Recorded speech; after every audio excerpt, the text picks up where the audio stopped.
Assalomu alaykum, hurmatli kuzatuvchilar. Hozir mana yana navbatdagi mikroteziya amaliyotini amalga oshirish arafasida turibmiz.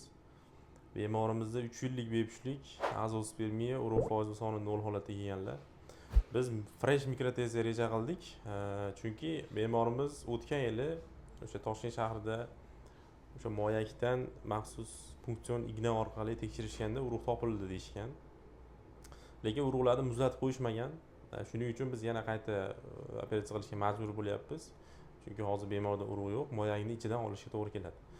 Hozir xudo xolasa moyakni ichidan olamiz, fresh mikroteziya qilamiz. U ayolidan olingan tuxum hujayralariga birdaniga qo'shiladi va qolgan urug'lar rekonservatsiya qilinadi, muzlatib qo'yiladi xudo xolasa. Bemorning kelajagida demak ishlatish uchun ishlatiladi. Fresh mikroteziyaning imkoniyati oddiy mikroteziyaga qaraganda balandroq, chunki unda urug'lar rekonservatsiya qilinmasdan, ya'ni muzlatilmasdan to'g'ridan to'g'ri ayolning tuxum hujayrasiga iksir qilinadi. Shuning uchun demak bemorda embrionlar soni ko'proq bo'lishi uchun, eko samaradorligi yuqori bo'lishi uchun biz fresh mikroteziya amaliyotini amalga oshirishga qaror qildik. Kuzatib turinglar, xudo xolasa natijalar bilan bo'lishamiz. Do'stlar, hozir mana juda ham ko'p urug'lar topildi. Bu bemorimizda 3 yillik bepushtlik azospermiya holati. 1 yil oldin demak operatsiya qildirgan, PSA amaliyotini amalga oshirishgan, ya'ni o'sha teri orqali kirib punksion ignada to'qima olib tekshirishganda urug' chiqqan. O'shani inobatga olib biz fresh teziya amalga oshiryapmiz. Bu yerda aytib o'tganimizdek, muzlatilinmasdan turib ayolning tuxum hujayrasiga kiritiladi.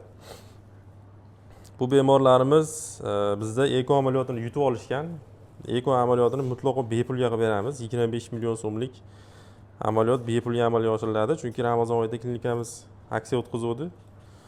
O'shanda yutib olishgan bu bemorlarimiz.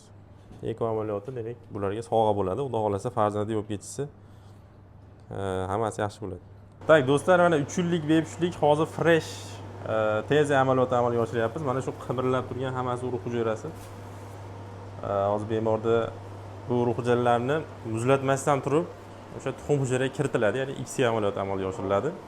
Bundan tashqari bemorga yana moyakni ichidan to'qima olib beramiz muzlatish uchun.